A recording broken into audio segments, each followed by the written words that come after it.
ಯೆರೆಮೀಯನ ಪ್ರಲಾಪಗಳು 3ನೇ ಅಧ್ಯಾಯ 21ನೇ ವಚನ. ನಾನು ನಿನ್ನ ಕರುಣೆಯನ್ನು ನೆನಪಿಗೆ ತಂದುಕೊಳ್ಳುತ್ತೇನೆ, ಅದರಿಂದ ನನಗೆ ನಿರೀಕ್ಷೆಯುಂಟಾಗುತ್ತದೆ.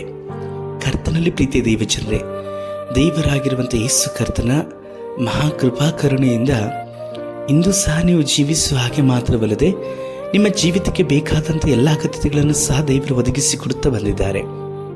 ದೇವರ ವಾಕ್ಯದಲ್ಲಿ ನಾವು ಓದಿಕೊಳ್ಳುವ ಪ್ರಕಾರವಾಗಿ ನಿಮ್ಮ ಪರಿಸ್ಥಿತಿಗಳೆಲ್ಲವನ್ನೂ ಸಹ ದೇವರು ಅರಿತವರಾಗಿದ್ದು, ನಿಮ್ಮ ಪರಿಸ್ಥಿತಿಗಳನ್ನು ಮಾರ್ಪಡಿಸಲಿಕ್ಕೋಸ್ಕರವಾಗಿ ಪ್ರತಿದಿನವೂ ಸಹ ನಿಮ್ಮ ಜೊತೆಯಲ್ಲಿ ಮಾತನಾಡುವವರಾಗಿ ಇದ್ದಾರೆ. ಯೆರೆಮೀಯನ ಇಕ್ಕಟ್ಟುಗಳು ಪಾಡುಗಳನ್ನು ನೋಡುವುದಾದರೆ ನಮ್ಮ ಜೀವಿತ ಅಷ್ಟೊಂದು ಪಾಡಿಗೆ ಒಳ್ಳೆದಾಗಿಲ್ಲ ಎಂಬುದಾಗಿ ನಾವು ನೆನೆಸ್ತೇವೆ. ಆತನನ್ನು ಕಣ್ಣೀರಿನ ಪ್ರವಾದಿ ಎಂಬುದಾಗಿ ಕರೆಯಲ್ಪಡ್ತಾರೆ. ಚಿಕ್ಕ ವಯಸ್ಸಿನಲ್ಲಿ ಕರ್ತನಿಗೋಸ್ಕರವಾಗಿ ಆರಿಸಿಕೊಂಡಂತಹ ಮನುಷ್ಯನು ಯೆರೆಮೀಯನು. ಚಿಕ್ಕ ವಯಸ್ಸಿನಲ್ಲಿ ಅನೇಕ ಪಾಡುಗಳನ್ನು ಕರ್ತ ನಿಮಿತ್ತವಾಗಿ ಆತನು ಅನುಭವಿಸಬೇಕಾಯಿತು. ಆದರೆ ದೇವರು ಅವನನ್ನು ಕೈ ಬಿಡಲಿಲ್ಲ.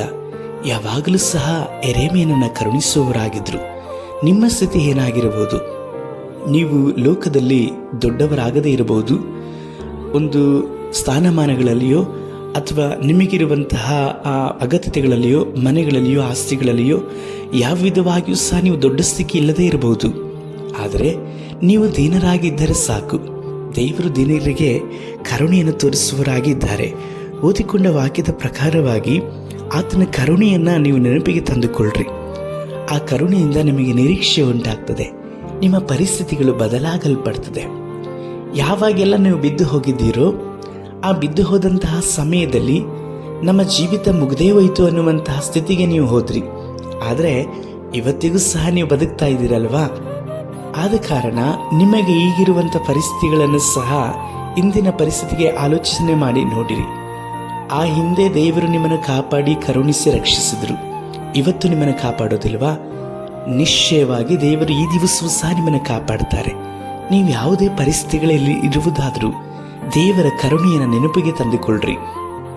ನೀವು ಜೀವಿತದಲ್ಲಿ ಸೋತು ಹೋದದ್ದನ್ನು, ಬಿದ್ದು ಹೋದದ್ದನ್ನು, ಕಠಿಣವಾದಂಥ ಪರಿಸ್ಥಿತಿಗಳನ್ನು, ಜನಗಳ ನಿಂದನೆಯ ಮಾತುಗಳಿಂದ ನೀವು ಕುಗ್ಗಿ ಹೋಗಿದ್ದಾಗ ದೇವರು ನಿಮ್ಮನ್ನು ಸಂತೈಸಿ ನಿಮ್ಮನ್ನು ಕರುಣಿಸಿ ಮೇಲೆ ತಂದ್ರಲ್ವಾ?